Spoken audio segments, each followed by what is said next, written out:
Look at this PTE reading passage. The first two sentences ask us to consider why cut grass reminds us of summer, or how to measure nerve endings with a paper fastener and some string.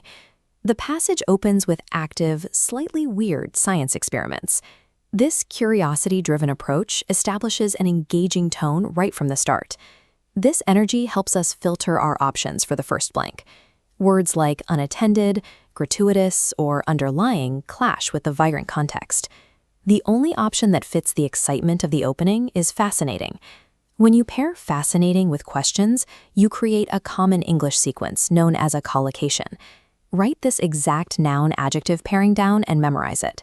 Students often select complex words like underlying simply because they sound academic. However, success depends on matching the situational tone established immediately before the blank. Let's move down to the second blank. Look closely at the adjective sitting right in front of it, hands-on. English collocations are rigid. You cannot logically or grammatically have hands-on images, hands-on facets, or hands-on revenues. The only valid noun here is activities. Hands-on activities is another mandatory phrase to lock into your mental library. For the third blank, look past the empty space. Focus on the word directly after it, the preposition to. We need a word that flows smoothly into to. Misleading contradicts the positive tone, and proximal makes no sense. That leaves the correct pairing, intriguing to. In the PTE reading section, grammatical markers like trailing prepositions function as definitive anchors for your selection. Now look at the sentence for blank 4. We hit a new challenge, vocabulary nuance.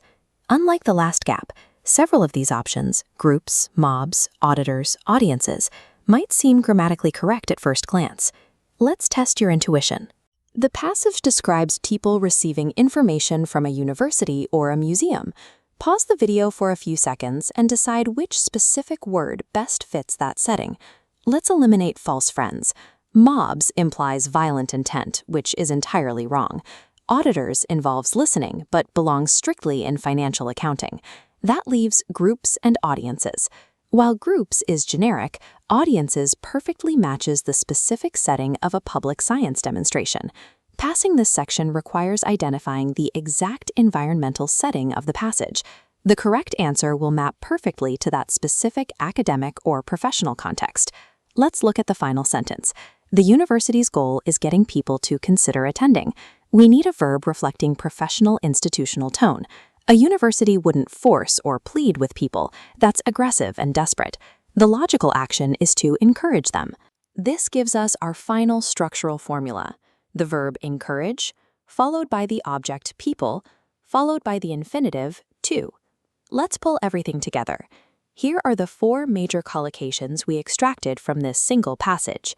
Fascinating questions, hands-on activities, intriguing to someone, and encourage people to do something.